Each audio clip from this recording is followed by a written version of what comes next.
Hi everyone.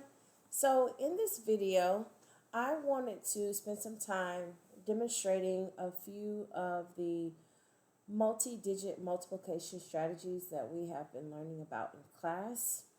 And while I know and appreciate your support with helping your fourth grader with some of the math problems that they've been bringing home, I have been especially taking note of the kids being shown the traditional algorithm that is typically not stressed in fourth grade. They do learn more about that in fifth grade, but they are exposed to it in fourth grade. They are expected to know several other strategies that will lay the foundation for conceptualizing or really understanding how multiplication works when we have multi-digit numbers. So in this video, I want to take some more time just to kind of briefly go over some of the strategies that the kids are expected to use.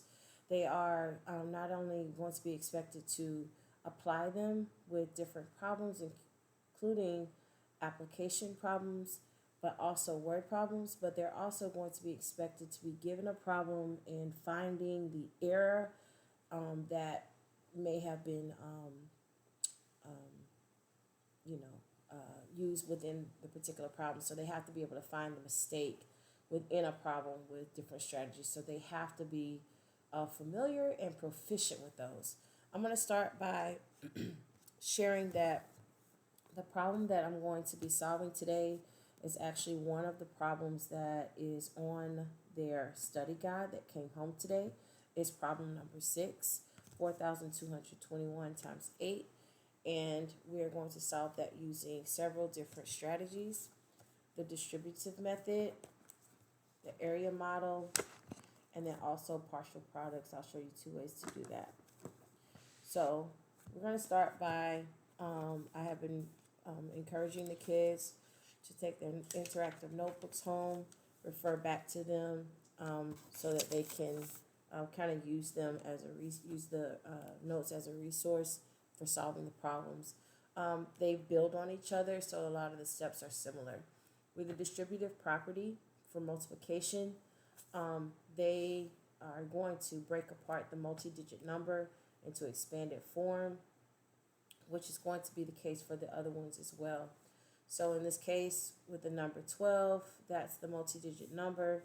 That one is broken apart into expanded form, and so you get the values of each individual digit based on its place within there. And from there, you have to distribute or multiply this factor, the single factor, times each number in parentheses. Thus, why you see the arrows there.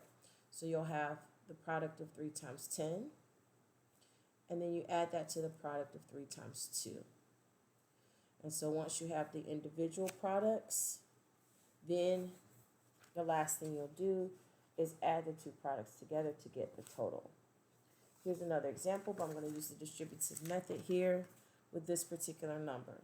So once again, the first step is to take this number, that's the multi-digit number here, and that's going to be broken apart or put into expanded form. So that would be the 4 is in the thousands place, so that would be a value of 4,000 plus, put this in parentheses, plus we have the 2 in the hundreds, so that's 200, and that's a value of 20 in the tens place, and then a value of 1. All of that is being multiplied by a factor of 8. So I'm going to put the 8, I'll use a different color here. I'm going to put the 8 on the outside of the parentheses. And I'm going to distribute or multiply this 8 times each individual number. Once the kids get used to this method, I don't expect for them to draw arrows to all of it, but it does help to be able to visualize, and also just as a management tool to know that, okay, I'm having to multiply times all of these. One of the strategies that we learned before is when we're multiplying by multiples of 10, 100, 1,000, there's a pattern for that. So if I'm doing 8 times 4,000 first, that's my first product that I have to understand or have to figure out. Then I would multiply the non-zero digits, 8 times 4, and that's going to give me 32.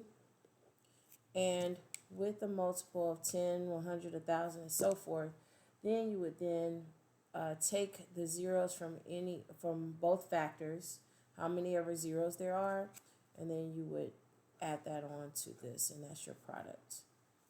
Okay? And then we would add that to the next one, which is 8 times 200, using the same strategy. We call this Chris's strategy in class. 8 times 2 is 16. I have 2 other zeros to bring down here. And the kids are getting pretty proficient with this, so they can do this mentally. All right. So then we have 8 times 20, 160, plus 8 times 1. Switching color so much, and that's 8. So from here, you just add up all the products. The main thing I'm seeing with some kids is they're not lining up their digits correctly by place value. And so they do all this good hard work, and they miscue or get the problem incorrect because they are not lining up everything correctly.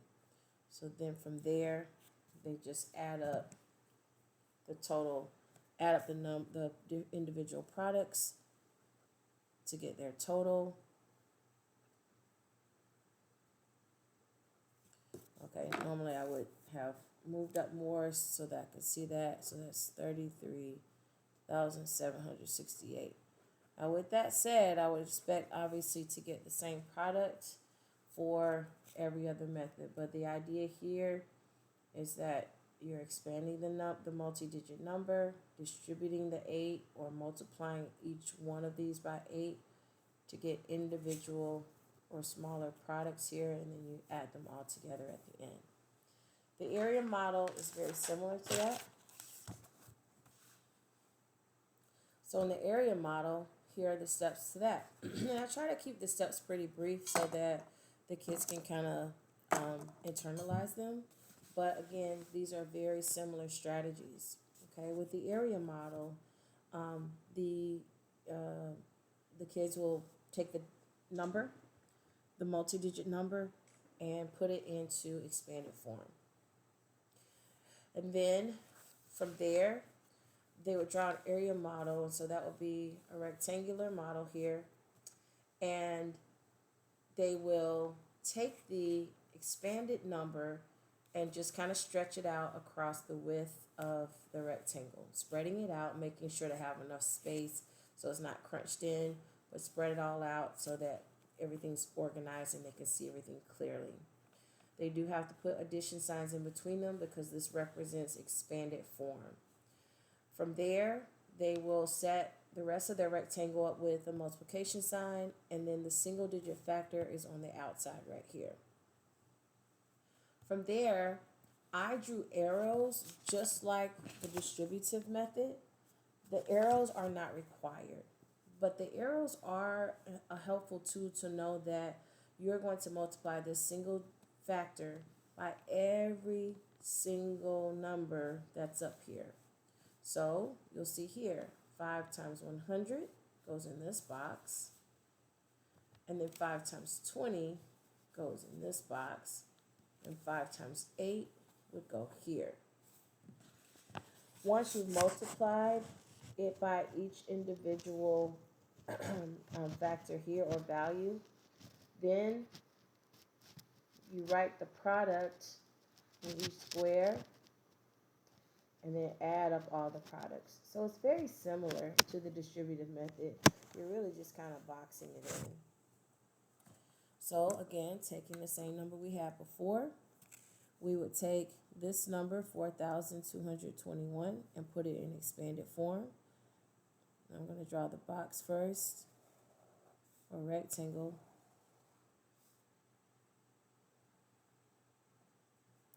And because the number, I'm just rewriting it here, just so you can see. And I'm breaking up this number That would be 4,000 plus 200 plus 20 plus 1.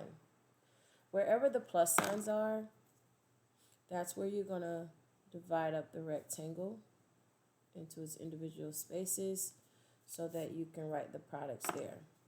So again, being sure to label it with the multiplication sign, you're multiplying it times a factor of 8. I'm not going to draw the arrows here, but I am going to touch it just to show the process. First, we're multiplying 8 times a value of 4,000. That will go here. Being careful to label it there as well. And I'm going to use Chris's strategy by multiplying the first 2 digits. That's 32. Drop all those zeros, 32,000. And again, 8 times 200. I would write that problem in this square. 16, bring down those 2 zeros. Okay. And then 8 times 20.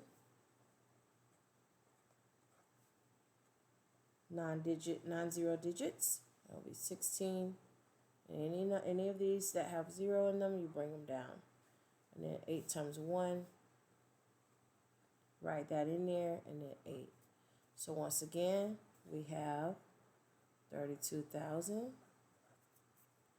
1,600, being careful to line everything up, 160, and then the digit 8.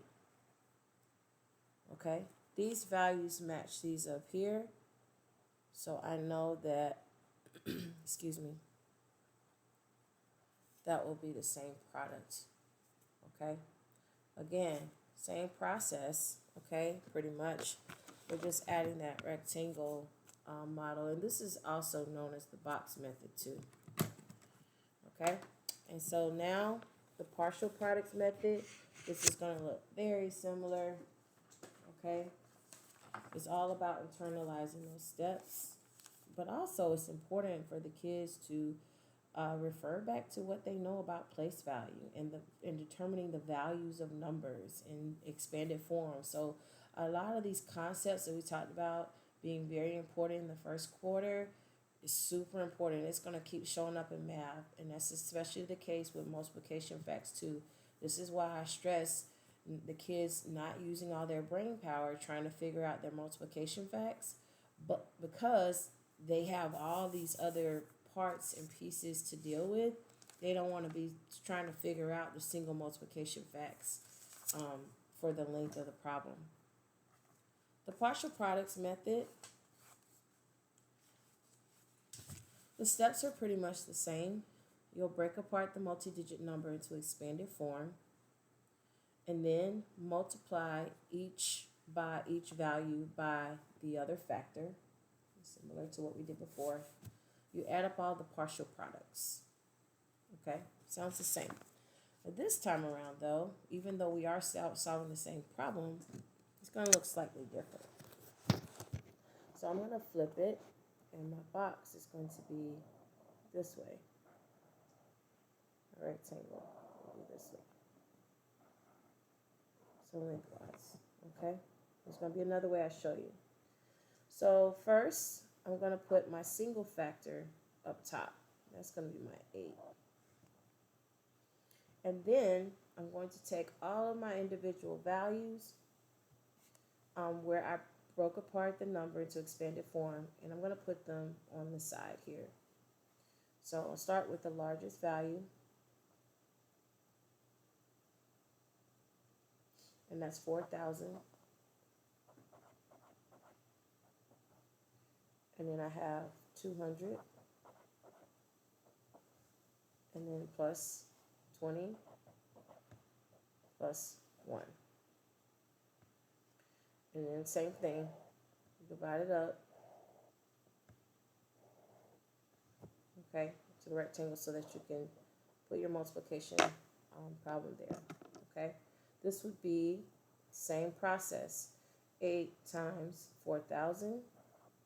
Being careful to include this here, all right?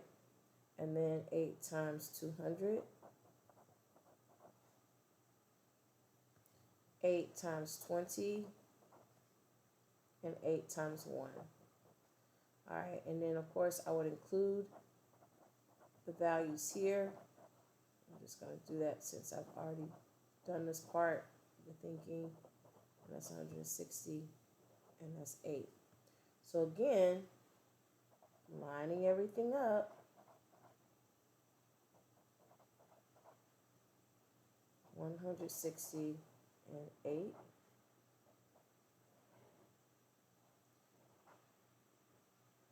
That's 6. Okay, having the same one from before. Sorry about that, 6 there. Okay, now the difference between this is, and they will have to be familiar with all the way that these models look.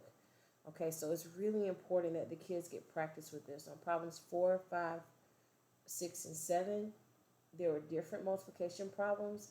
I am expecting for them to try the area model and partial products model and work them out. So they are going to have to use the different ones that are there. Okay, the other way to do the partial products is to take the number, and we're going to write the problem first. So I'm going to put 4,221, and I'm going to set it up sort of like a traditional problem. But here's the difference, okay? So first, we are thinking about each individual place, okay? And we're going to set that up. So since this has 4 digits and it goes to the thousands place, I'm going to set up 4 boxes or 4 rectangles. 3, 4. Now this strategy works when you're dealing with, multi-digit numbers times 2 digits. So the strategy still works there. It just looks slightly different. You have an extra step to add on, but right now we're focusing on if you're multiplying lots of numbers or multi-digits by a single factor. Okay, so here we go. So once again, you're still thinking about the value of each number. So this would be 4,000, and I'm going to write it on the outside, times 8. The answer would go in this box. Using Chris's strategy, I already know what this is. That's 32, adding my 3 zeros. And then for this one, that goes in the second box. This is 200 times 8. And this is 20 times 8 for this box. And then that will be 1 times 8. And then each value goes inside the rectangle right here.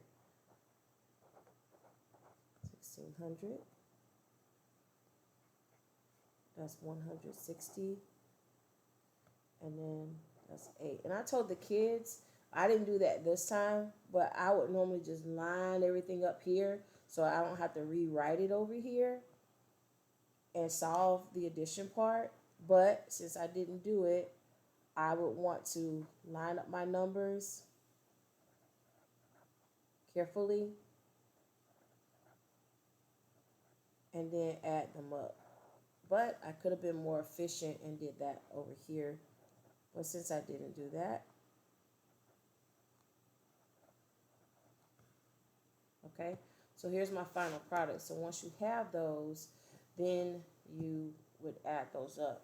So this really kind of goes along with the name. You're getting partial or smaller products, and so a small bit at a time. And once you have all of those collectively, then you would add them together to get a sum of all those products to get the final answer. And again, they work the same way, but this kind of digs into why multiplication or multi-digit multiplication works the way it does. And while I, appreciate and use the traditional method the most, it only teaching students that particular strategy really doesn't help them understand how multiplication works when you get into multi-digit numbers. And it's super important for them to understand what's actually happening. It's not just 8 times 4. You have 8 groups of 4,000 right here, and you have 8 groups of 200, and you have 8 groups of 20, and you have 8 groups of 8. And so when you have all of those groups or those multiple groups, when you add them together, once you figure out how many that is, then you can figure out the collective total or the total amount. And same thing for all the rest of the methods. It really helps them dig into why this works the way it does, or really kind of explain how multiplication works. So I just want to jump on so that you can see the different strategies in an effort to provide your student with more support from home. I appreciate you making it to the end of this video. I hope that you found it helpful. Thank you.